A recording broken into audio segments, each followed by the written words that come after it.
दो दिन मेरी शरण है ताका हूं दास। अब दास देख लो किसा होया करे।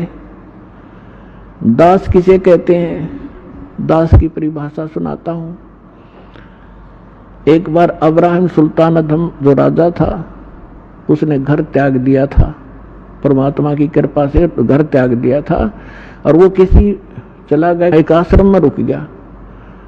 उस आश्रम में सब दास कहें अपने आप को, फलाना दास फलाना दास, और थोड़ी बात पर एक दूसरे का न्याख काट लड़ने लगे, तू क्या बन रहा है।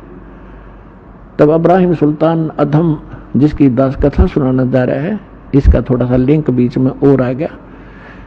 जब वो घर त्याग गया था, पहले ये राजा था, तो उसने कहा कि भाई आप नाम दास जरूर लिखते हो पर कर्म आपके लक्षण दास के नहीं है। उन्होंने पूछा भाई क्या बात भगत जी, कैसे नहीं।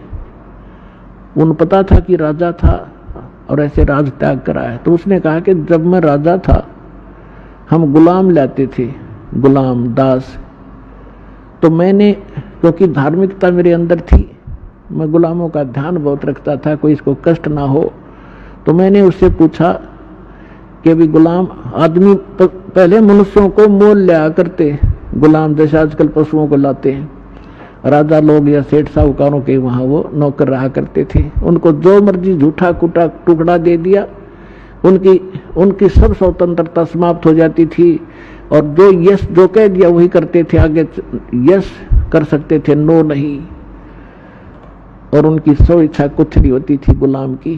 तो अब्राहिम सुल्तान ने कहा कि मैंने उससे पूछा कि ए गुलाम तेरा क्या नाम है। उसने कहा कि दास को जिस नाम से पुकारोगे गुलाम का वही नाम होगा, हमारा कोई नाम नहीं होता, कोई बुंडा सुंडा गुंडा कुछ भी कहना हाजिर खड़ा पाऊंगा।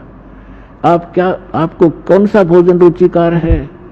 कहने लगा दास की कोई इच्छा नहीं होती, जो झूठा कुठा दोगे हम उसी में संतुष्ट होते हैं।